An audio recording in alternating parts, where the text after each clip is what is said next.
what is going on YouTube? It is your boy Tropical NHL back at it again with a brand new Habs YouTube video. Today we're going to be talking about Corey Perry, and no, it's not a rumor. No, it's not some degree of like, oh, this might happen, this might not. This is just like a pure conversation, a pure fan conversation. So before hating in the comments saying, bro, you start some dumb rumors, I know, man, I know. This is just for fun. There's nothing much going around with the Habs right now. So why not talk about some things that might never happen like this?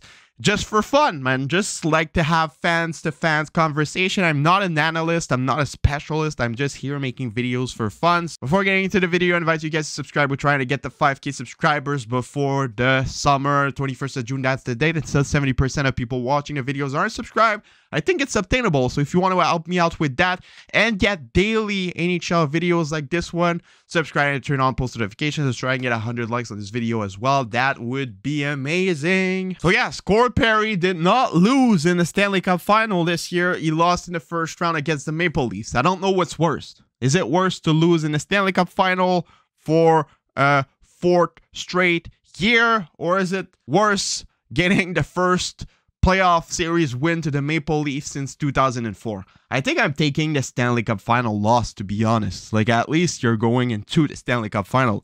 Losing to the Maple Leafs is kind of like, yeah, it's kind of like, nah. Anyways, Corey Perry signed a contract when he left the Montreal Canadiens with the Tampa Bay Lightning because Marc Bergevin didn't want him to get him 2 years. He just wanted to give him 1 year, and Corey Perry wanted 2 years, so he was just like, all right, let me dip out of here. He signed with the Tampa Bay Lightning, and he did really good with the Tampa Bay Lightning, being one of the most impactful player in both playoff appearances that he had with the team. Remember, with the Canadiens in the playoffs, he was absolutely everywhere on the ice, one of the most impactful player on the team. He loved playing for Montreal, was his favorite team when he was younger, and yeah, the only reason he left Montreal was because Bergevin didn't have the confidence in his capabilities. And yeah, probably the worst summer ever for Bergevin, letting Dano walk and letting Perry walk, letting all of those guys walk only to trade up for Dvorak, Hoffman. Like, I would have rather keep Dano and Perry, man, than getting Hoffman and freaking all of those guys, man. Come on, Dvorak. Why? This is, you get a team to the Stanley Cup final and you just get rid of all the guys, man. That was just like, all right, okay. If they would have re-signed Dano, if they would have kept Kotkaniemi, if they would have kept Perry and all of those guys, they would have been a lot better. We probably would have never gotten Sofkovsky, and Kent Hughes wouldn't be the GM of the Habs right now. So I'm kind of happy he didn't, in a way, because the new management, I really love what I'm seeing. But yeah, still, it was a really bad summer for Marc Bergevin.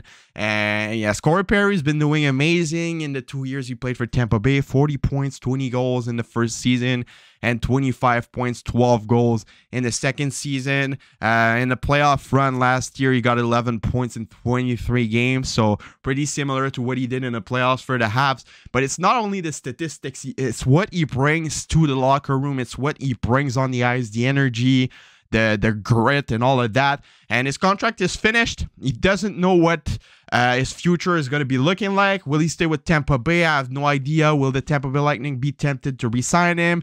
If not, there's probably a lot of teams that would be interested to get Corey Perry. He's 37 years old. He's getting into 38, but he still wants to play in the NHL, and he's still capable of playing in the NHL. If you guys watch the series between Tampa Bay and Toronto, you could see it. Like, this guy has still what it takes to play in the National Hockey League. And when you look at Joe Pavelski, you're just like, all right, there's some guys that are capable to play in the NHL until they're 40, and Corey Perry is one of them. Like, he still has a couple of years left inside of him.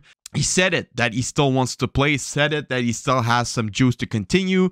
And I was just wondering, would you guys bring him back to the Habs if you had the opportunity? Like, if he's available on the free agency market and nobody really wants to sign him, would you bring him to the team just to help the young guys develop? I mean, he helped a lot in his year. I mean, Nick Suzuki publicly talked about it. Cole Caulfield as well, saying Perry was like a main guy in the locker room, like a dad, like a big brother that you can count on, that helps you like know about stuff. He's an example for the young guys. And I was just like, bro, I'm taking Corey Perry 100 times before guys like Joel Armia, Mike Hoffman, Christian Dvorak, and all of those guys playing on the fourth line.